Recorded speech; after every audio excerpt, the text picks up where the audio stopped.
যোগ্য জমির পরিমাণ আমাকে যে ডাটা দেওয়া হয়েছে এখানে প্রায় 2,55,000 হেক্টর, 2,55,241 হেক্টর। তার মধ্যে যে সম্ভাব্য যে সেচযোগ্য যে এলাকা 1,53,145 হেক্টর। এর মধ্যে 2026 সালের 31শে মার্চের মধ্যে এই যে আমি বললাম সম্ভাব্য সেচযোগ্য, তার মধ্যে দেখা গেছে যে 1,23,754 হেক্টর জমিকে সেচের আওতায় আনা সম্ভব হয়েছে অলরেডি। আরও আস্তে আস্তে করে ধারাবাহিকভাবে সেই সেচের আওতায় আনা হবে। এখানে যে সেচ প্রকল্প যেগুলো বাস্তবায়নের যখন হয় তখন কৃষকদের জন্য খুব সুবিধা হয় এবং বর্তমানে দপ্তরের অধীনে মোট 3,280টি সেচ প্রকল্প রয়েছে। এর মধ্যে 1,598টি লিফট ইরিগেশন প্রকল্প, এটা আর্টিফিশিয়াল মেথড, আমরা সবাই জানি যে লোয়ার এরিয়া থেকে উপরে দেওয়া, এবং 7টি হাই পাওয়ার লিফট, সেটাও মেকানিক্যাল পাম্পস যেটা করা হয় লোয়ার লেভেল থেকে সারফেসে যে আমাদের যে কৃষকদের যে জায়গাগুলো আছে সেই জায়গায় দেওয়া। 499টি ডিপ টিউবওয়েল প্রকল্প আছে, 48টি ডাইভারশন স্কিমের মধ্যে আছে, 4টি লো হাই পিক ওয়্যারের মাধ্যমে ব্যবস্থা রয়েছে, 1,121টি সবচেয়ে বেশি এটা স্মল বোর টিউবওয়েল প্রকল্প রয়েছে। এগুলো আমার বিধানসভার মধ্যে মাঝে মাঝে এগুলো বলতে হয়, তো মোটামুটি আমার একটু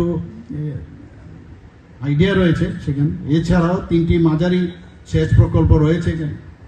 2025-26 অর্থ বছরে আমরা দেখলাম যে সেচ ক্ষেত্রে উল্লেখযোগ্য যে উন্নতি আমরা দেখেছি।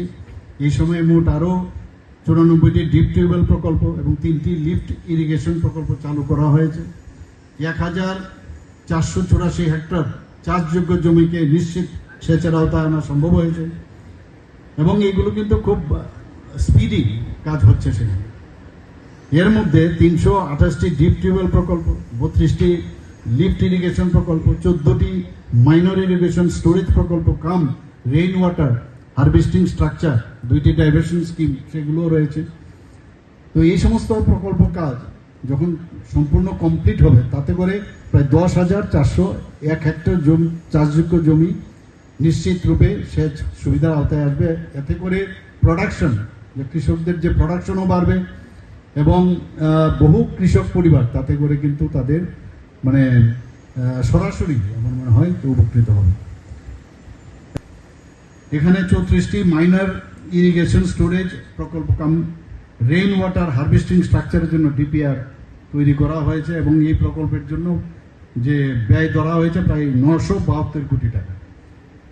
কাজেই এটা যদি বাস্তবায়িত হয় প্রায় 6,137 হেক্টর জমি আরও চাষযোগ্য হবে। জল সংরক্ষণ, টেকসই কৃষি ব্যবস্থা, আমার মনে হয় এটা একটা গুরুত্বপূর্ণ, এটা আপনারা এই দপ্তর থেকে সেই কাজটা করেন। আমি একটু আগে বললাম যে বন্যা নিয়ন্ত্রণ দুটো, একটা সেচ ব্যবস্থার আর একটা হচ্ছে বন্যা নিয়ন্ত্রণ, সেটাও আপনারা এই দপ্তর থেকে কাজ করেন। ইতিমধ্যে প্রায় 42টি বাঁধ নির্মাণ করেছেন,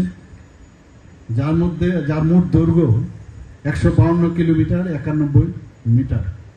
প্রতি বছর বন্যার সময় আমরা সবাই জানি যে বাঁধগুলো কিন্তু ক্ষতিগ্রস্ত হয়। ওই চারিদিকে বন্যা যখনই হয় আমাদেরও কপালে চিন্তার ভাঁজ পড়ে এবং বারবার আমরাও আমাদের সেক্রেটারিয়েটে আমরা বসি এবং খবর নিই কী হচ্ছে না হচ্ছে। তো সেই জায়গায় যে এই দপ্তরের একটা বিরাট ভূমিকা সেখানে রয়েছে, যে বিভিন্ন যে ঝুঁকিপূর্ণ বাঁধগুলো আছে সেগুলো পুনর্গঠন এবং সেটাকে স্ট্রেংথেনিং করার কাজ আপনারা এই ডিপার্টমেন্ট করে থাকেন। নদী ও ছড়ার যে তীরে সেখানেও ভাঙন প্রবণ একটা থাকে এবং ঝুঁকিপূর্ণ যে এলাকাগুলো আছে সেগুলো যাতে সুরক্ষিত থাকে তার ব্যবস্থা আপনারা রাউন্ড দ্য ইয়ার আপনারা কাজ করেন। এবং এখন পর্যন্ত এই দপ্তর 193টি এন্টি ইরোশন এবং ফ্লাড প্রোটেকশনের কাজ আপনারা গ্রহণ করেছেন। এর মধ্যে RIDF এর মাধ্যমে 159টি কাজ হাতে নেওয়া হয়েছে, 27টি কাজ special assistance two capital investment থেকে নেওয়া হয়েছে। এর মধ্যে 7টি এবং বাকি 7টি কাজ আমাদের রাজ্য বাজেট থেকে দেওয়া হয়েছে। এবং আমার কাছে যা খবর আছে খুব সন্তোষজনকভাবে এই কাজের অগ্রগতি রয়েছে আপনাদের ডিপার্টমেন্টের মাধ্যমে।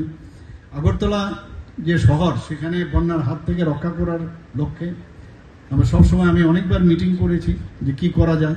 সেখানে হাওড়া ও কাটাকাল যে বাঁধ, সেটাকে মেরামতি ও রক্ষণাবেক্ষণের কাজে হাতে নেওয়া হয়েছে।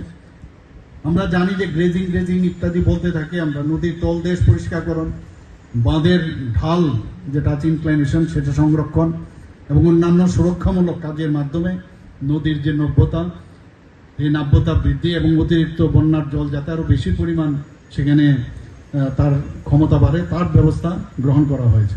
আদর্শপল্লী থেকে যে প্রতাপগড় আরসিসি ব্রিজ পর্যন্ত প্রায় 650 মিটার দীর্ঘ, সেটারও বিভিন্ন জায়গায় সুরক্ষামূলক কাজ অলরেডি কাজ শুরু হয়ে গেছে এবং সেটা যদি বাস্তবায়িত হয়, আগরতলা শহরের বন্যা প্রতিরোধের ব্যবস্থা আরও সুদৃঢ় হবে।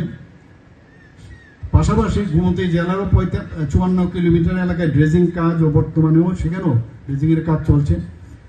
পূর্ত জলসম্পদ দপ্তর আজকের এই যে স্টেট ডাটা সেন্টার, আমার মনে হয় এটা নিড অফ দ্য আওয়ার, সময় উপযোগী এবং প্রশংসনীয় উদ্যোগ বলে আমি মনে করি।